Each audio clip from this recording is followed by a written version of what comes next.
Hi, welcome to Ammus Kitchen. Now, everyone, advance happy Vishu. Now, I am ready to Chakka Payasam recipe. Now, we will ready Chakka Payasam. Chakka Payasam or Chakka Prathaman ഉണ്ടാക്കാൻ ആവശ്യമായിട്ടുള്ള ingredients എന്തൊക്കെയാണ് നോക്കാം. കുറച്ച് ചക്കച്ചോളം എടുത്തു വെച്ചിട്ടുണ്ട്. ഇതൊരു 40ഓളം ചോളം ഉണ്ടാവും. 300 ഗ്രാം ജാഗറി, 1 കപ്പ് തേങ്ങാപ്പാൽ. ഇത് നല്ല കട്ടിയായിട്ടുള്ള തേങ്ങാപ്പാലാണ്. 2 കപ്പ് തേങ്ങാപ്പാൽ. ഇത് രണ്ടാം പാലാണ്. ഇത് ആദ്യത്തെ പാലിനെക്കാട്ടിൽ കുറച്ച് തിക്ക് കമ്മിയായിരിക്കും. 1/4 ടീസ്പൂൺ ചുക്കുപൊടി അതായത് ജിഞ്ചർ പൗഡർ, 1/4 ടീസ്പൂൺ ഏലക്കായ പൊടിച്ചത്, ഒരു 1/3 കപ്പ് തേങ്ങാക്കൊത്ത്, 1/4 കപ്പ് കാഷ്യൂ നട്ട്, ആവശ്യത്തിന് നെയ്യ്. അപ്പോൾ നമുക്ക് ഇത്ര ഇൻഗ്രീഡിയൻസ് വെച്ച് എങ്ങനെയാണ് ഈ ചക്ക പായസം അല്ലെങ്കിൽ ചക്ക പ്രഥമൻ റെഡിയാക്കാൻ നോക്കാം. ഇനി നമുക്ക് ഈ ചക്ക ഒന്ന് കുഞ്ഞു പീസായിട്ട് കട്ട് ചെയ്തിട്ട് നമുക്ക് മിക്സിയിലിട്ടിട്ട് നന്നായിട്ട് പൾപ്പാക്കിയിട്ട് എടുക്കാം. ഇപ്പോൾ നമ്മൾ ആ ചക്കച്ചോളൊക്കെ എടുത്ത് വെച്ചതൊക്കെ നന്നായിട്ടൊന്ന് കട്ട് ചെയ്ത് എടുത്തിട്ടുണ്ട്. ഇനി നമുക്കിത് മിക്സിയുടെ ജാറിലോട്ടിട്ട് പൾപ്പാക്കിയിട്ടൊന്ന് അരച്ചെടുക്കാം.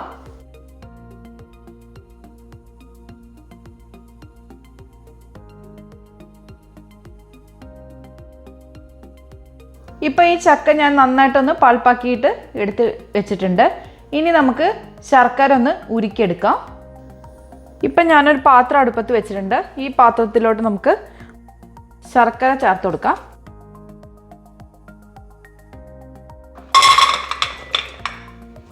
ഇതിലോട്ടൊരു 1/2 കപ്പ് വെള്ളം ചേർത്തിട്ട് നമുക്ക് നന്നായിട്ട് ശർക്കര ഒന്ന് ഉരുക്കിയെടുക്കാം.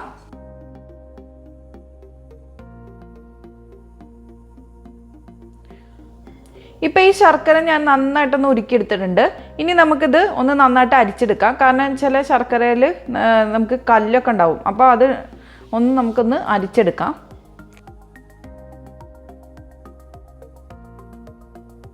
ഇനി നമുക്ക് പായസം എങ്ങനെ റെഡിയാക്കാൻ നോക്കാം. ഇപ്പം ഞാനൊരു പാത്രം എടുത്തു വെച്ചിട്ടുണ്ട്. ഫ്ലെയിം ഞാൻ ഒരു മീഡിയം ഫ്ലെയിമിലേക്ക് എടുത്തു വെച്ചിട്ടുണ്ട്. പാത്രം ചൂടായിട്ട് വരുമ്പോൾ നമുക്ക് ഈ ചക്കയുടെ പൾപ്പ് നമുക്ക് ചേർത്ത് കൊടുക്കാം. ഇനി നമുക്ക് ഇതിലേക്ക് എടുത്തു വെച്ച ഈ ചക്കയുടെ പൾപ്പ് ചേർക്കാം.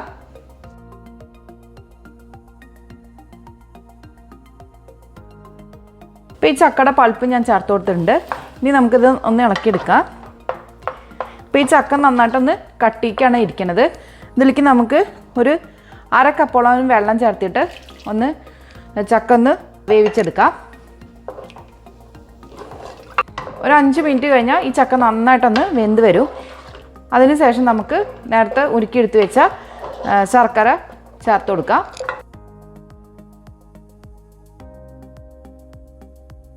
ഇപ്പോൾ ഈ ചക്ക നന്നായിട്ടൊന്ന് ചൂടായി വന്നിട്ടുണ്ട്. ഇനി നമുക്ക് ഇതിലേക്ക് എടുത്തു വെച്ച ശർക്കര പാവ് ചേർത്ത് കൊടുക്കാം. നമ്മൾ നേരത്തെ ഉരുക്കിയെടുത്ത് വെച്ച ശർക്കര പാവ് ചേർത്ത് കൊടുക്കാം. ഇനി നന്നായിട്ട് നമുക്കൊന്ന് ഇളക്കി കൊടുക്കാം.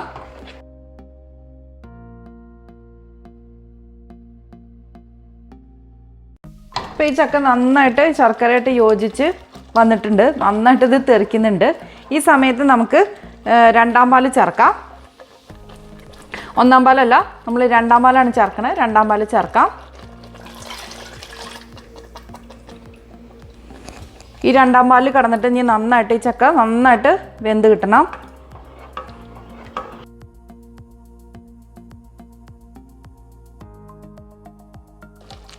ഈ രണ്ടാം പാൽ ഒഴിച്ചിട്ട് ഞാൻ ഏകദേശം ഒരു 5 മിനിറ്റ് നന്നായിട്ടൊന്ന് ഇളക്കി കൊടുത്തുകൊണ്ടേ ഇരുന്നിട്ടുണ്ട്.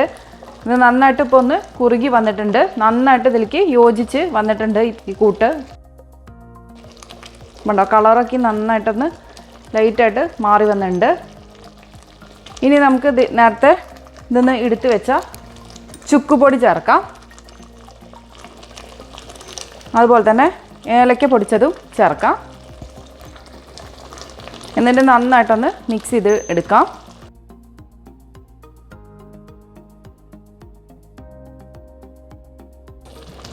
ഇതുണ്ടോ, ഈ രണ്ടാം പാലിൽ കടന്നിട്ട് നന്നായിട്ട് ഈ പായസം നന്നായിട്ട് കുറുകി വന്നിട്ടുണ്ട്. ഇനി നമുക്ക് ഒന്നാം പാല് ചേർക്കാം. ഒന്നാം പാല് ചേർത്തതിന് ശേഷം പിന്നെ ഇത് തിളപ്പിക്കരുത്. വെറുതെ നമ്മൾ ഒന്ന് ഇളക്കി യോജിപ്പിച്ചെടുക്കാനേ പാടുള്ളൂ. അപ്പോൾ നമുക്ക് സ്റ്റവ് ഓഫ് ചെയ്യാം.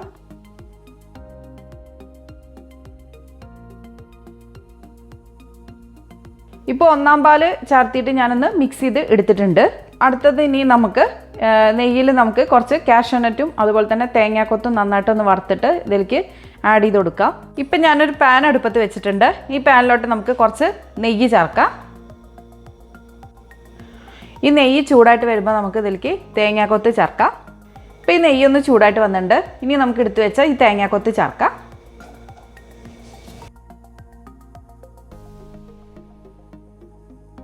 ഇപ്പോൾ ഈ തേങ്ങാക്കൊത്ത് ഒന്ന് റെഡി ആയിട്ട് വന്നിട്ടുണ്ട്. ഇനി നമുക്കിതൊന്ന് നെയ്യിൽ നിന്ന് മാറ്റാം.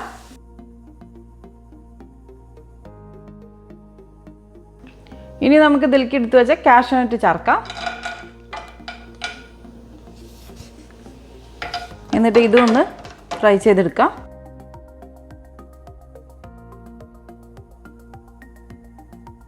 ഇപ്പോൾ ഈ കാഷ്യൂനട്ട് ഞാൻ നന്നായിട്ടൊന്ന് ഫ്രൈ ചെയ്തെടുത്തിട്ടുണ്ട്. ഇനി നമുക്ക് നേരത്തെ റെഡിയാക്കി വെച്ച പായസത്തിലേക്ക് നമുക്കിതിൽ ചേർത്ത് കൊടുക്കാം. അപ്പോൾ നമുക്കിനി ഇത് പായസത്തിലോട്ട് ചേർത്ത് കൊടുക്കാം. എന്നിട്ട് നന്നായിട്ടൊന്ന് ഇളക്കി കൊടുക്കുക. അപ്പോൾ ഇത്രേ ഉള്ളൂ. അപ്പോൾ നമ്മളുടെ ചക്കപ്പായസം അല്ലെങ്കിൽ ചക്കപ്രഥമൻ റെഡി ആയിട്ടുണ്ട്. ഇനി നമുക്കിത് സർവിങ് പ്ലേറ്റിലോട്ട് മാറ്റാം. അപ്പോൾ നല്ല ടേസ്റ്റി ആയിട്ടുള്ള ചക്കപ്പായസം അല്ലെങ്കിൽ ചക്കപ്രഥമൻ റെഡി ആയിട്ടുണ്ട്. അപ്പോൾ നിങ്ങൾക്ക് എൻ്റെ ഈ വീഡിയോ ഇഷ്ടപ്പെടുകയാണെങ്കിൽ തീർച്ചയായിട്ടും ലൈക്ക് ചെയ്യാനും ഷെയർ ചെയ്യാനും കമൻറ്റ് ചെയ്യാനൊന്നും മറക്കരുത്. അതുപോലെ തന്നെ ആദ്യമായിട്ടാണ് എൻ്റെ ചാനൽ കാണുന്നതെങ്കിൽ സബ്സ്ക്രൈബ് ചെയ്യാനും മറക്കരുത്. അപ്പോൾ അടുത്ത നല്ലൊരു വീഡിയോ ആയിട്ട് കാണുന്നവരേക്കും bye. Thank you for watching Ammu's semi kitchen.